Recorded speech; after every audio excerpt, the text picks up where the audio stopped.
আজকে আমাদেরকে জিম্মি করে ফেলছে। দল এই খুনের দায় দায়িত্ব গ্রহণ করবে না।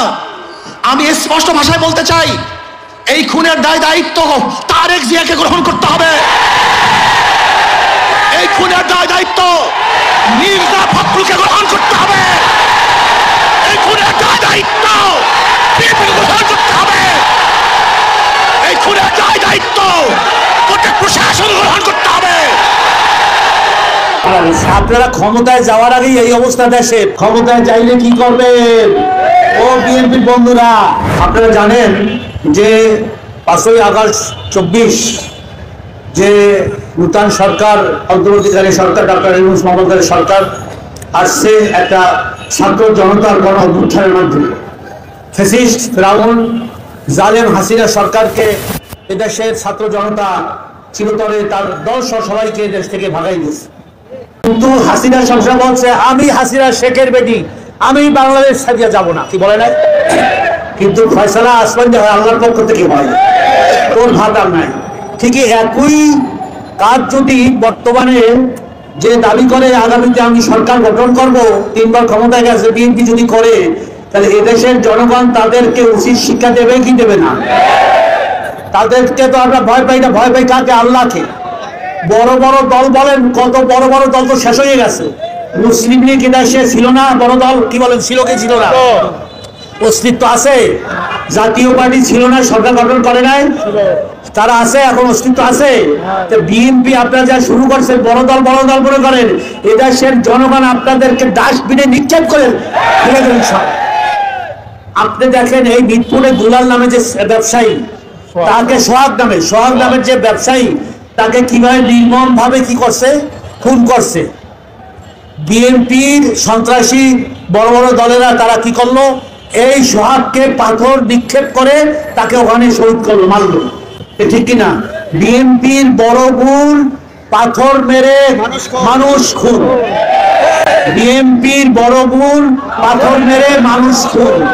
চাঁদা তোলে পল্টনে আর টাকা যায় লন্ডন। আমাদের কথা না, সাধারণ ভাইরা বলতেছি, আমরা উচ্চারণ করতেছি।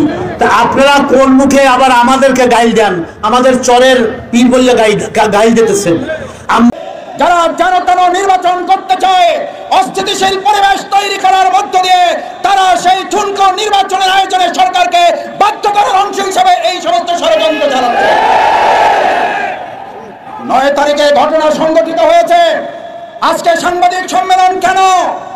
আমরা সেই দলের কাছে জানতে চাই, 9 তারিখে আপনার নেতাকর্মী হত্যা হয়েছে, আপনার তো সেদিন সাংবাদিক সম্মেলন করে জনগণের কাছে আপনার ঘটনা উপস্থাপন করার কথা ছিল। আমরা মনে করি, জনগণ মনে করে আপনাদের অপকর্ম ধাপা চাপা দেওয়ার সব চেষ্টা ব্যর্থ হয়ে যাওয়ার কারণে জনগণের তোপের মুখে করে এখন আপনারা মানুষের সামনে এসেছেন।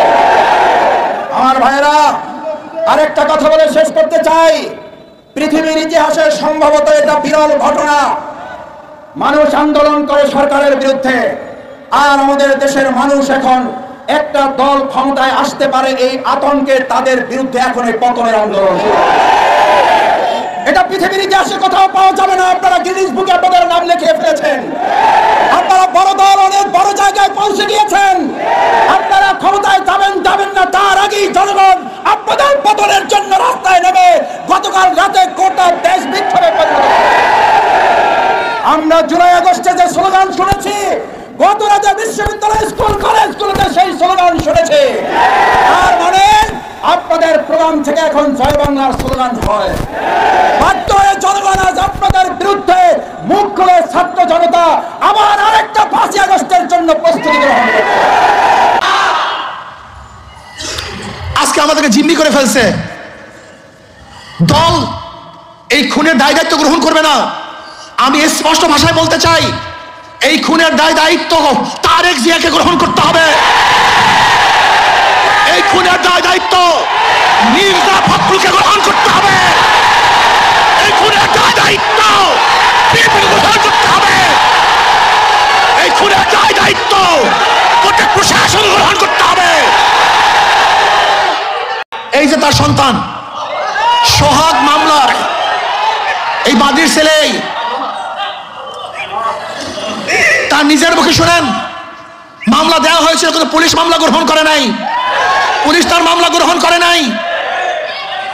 আজকে পুলিশ ভিন্ন খাতে এই মামলাকে নেওয়ার জন্য ষড়যন্ত্র শুরু করছে। সব জায়গায় চাঁদাবাজি, শরিয়াতপুর বাস সব বন্ধ, শুনলাম আজকে তাদেরকে বহিষ্কার করা হয়েছে। অথচ আজকে আপনারা দেখেছেন প্রেস ব্রিফিংয়ে, সাংবাদিক সম্মেলনে ঊর্ধ্বতন কর্মকর্তাদের কাছে বারবার জানানো হয়েছে, কিন্তু না, যতক্ষণ পর্যন্ত সব জায়গায় প্রচার না হয়েছে ততদিন পর্যন্ত বহিষ্কার করা হয় নাই। চাঁদা নিলে পুরস্কার, ধরা পড়লে বহিষ্কার, ভাইরাল হলে গ্রেফতার। কি ভেবেছেন বাংলাদেশের মানুষ বোকা? আমি মনে করি অবৈধ সন্তান জন্ম হওয়ার আগেই তার মৃত্যু কামনা করে, আজকে বিএনপি ক্ষমতায় যাওয়ার আগেই তার পতন কামনা করে বাংলাদেশের মানুষ চায় না এই চাঁদাবাজ, দখলদার, খুনি, ধর্ষক, জালেমের গোষ্ঠী বাংলাদেশের বাস্তারে বসো। বাংলাদেশের জন্য চায় না। আমি ঘুমাতে পারি নাই, ওই দৃশ্য দেখ, আল্লাহর কসম, আমি শুধু ওই দৃশ্যই আমার চোখের সামনে ভাসছিল। আমি বিশ্বাস করতে পারি নাই মানুষ শুধু জালেম কিভাবে হয়, এত অত্যাচার কিভাবে হয়। জালেমের গোষ্ঠী, খুনির গোষ্ঠী। শোনো, এক আবু সাইদের হত্যায় আওয়ামী লীগের মাসনাদকে ধ্বংস করে ফেলেছে। লিখে রাখো, 100 হত্যায় বিএনপির মাসনাদ তসনাদ হয়ে গেছে।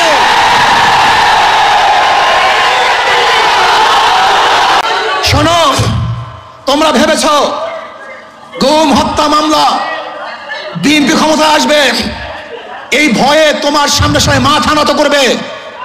শিয়াল মাথা নত করতে পারে, ইঁদুর তোমার সামনে মাথা নত করতে পারে, লুবিরা তোমার সামনে মাথা নত করতে পারে, দুর্নীতিবাজরা তোমার পায়ের মধ্যে তৈল বর্ধন করতে পারে। অবৈধ ক্ষমতার যারা স্বপ্ন দেখে তারা তোমার সামনে গিয়ে মাথা নত করতে পারে, কিন্তু বাঘ তোমার সামনে মাথা নত করবে না, সিংহ তোমার সামনে দুর্বল হবে না, আদর্শবান ব্যক্তিরা তোমাকে কোনো অবস্থাতেই পছন্দ করবে না। ভাইরা আমার, আমি মানুষের বিবেক দেখছি।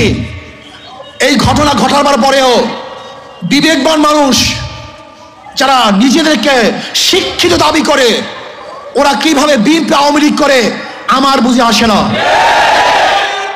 ওরা শিক্ষিত নয়, ওরা জ্ঞান পাপী ছাড়া এই দুর্নীতিবাজ, ধর্ষক, খুনিদের সাথে কোনো মানুষের সম্পর্ক থাকতে পারে না। আমি মনে করি এই আওয়ামী লীগ বিএনপি যারা করে তারা সবাই ধর্ষকের সমর্থক, খুনের সমর্থক, চাঁদার সমর্থক, দখলদারি সমর্থক। কোন ভদ্র মানুষ যাদের মধ্যে ভদ্রতা আছে, আদর্শবান যারা আদর্শ লালন করে, যারা জাতিকে মুক্তি দিতে চায়, এই বাংলাদেশকে গোটা দুনিয়ার সামনে উঁচু করতে চায়, তারা কোনো অবস্থাতে আওয়ামী লীগ বিএনপি করতে পারে না। আজকে আমরা বিবি খাড়া হয়ে গেছি।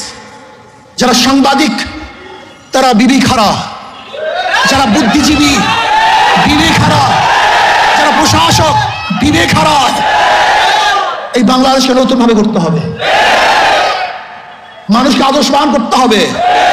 আমাদের উপায় নেই, পচে গেছি আমরা দুর্গন্ধযুক্ত, আমরা নষ্ট। এদের সাথে যারা মিলবে তারা দুর্গন্ধযুক্ত হয়ে যাবে, সংক্রমণ ব্যাধি হয়ে গেছে। এই দলগুলির মধ্যে যারা থাকে, যারা আসছে, একজন ভালো আদর্শ নিয়ে বের হতে পারে নেই। আমার যুবক বন্ধুকে বলবো, আদর্শবান হও, নীতিবান হও। এই দেশকে বিনির্মাণ করতে হবে, এই দেশকে গড়তে হবে, মানুষকে আশ্রয় দিতে হবে, জুলুম মুক্ত দেশ করতে হবে, চাঁদা মুক্ত দেশ করতে হবে, সন্ত্রাস মুক্ত দেশ চাই। সেই দেশের মধ্যে সন্ত্রাস থাকবে না, চাঁদাবাজি থাকবে না, জুলুম থাকবে না, অত্যাচার থাকবে না, অবিচার থাকবে না, আমার মেয়েরা ধর্ষিত হবে না, চাঁদা দিয়ে কার ব্যবসা করতে হবে না। এরকম দেশের জন্য চেষ্টা করো, সাধনা করো। ইনশাআল্লাহ ইসলামী আন্দোলন বাংলাদেশ পারবে এই দেশকে একদিন শান্তি দিতে, মুক্তি দিতে। আলহামদুলিল্লাহ ইসলামী দলগুলো ঐক্য হচ্ছে। আশা করি ইনশাআল্লাহ যদি ইসলামের নামে একটা বাক্স আমরা দিতে পারি, তাহলে বেঈমানরা বুঝবে, খুনিরা বুঝবে, ধর্ষকরা বুঝবে, চাঁদাবাজরা বুঝবে কত ধানে কত চাল।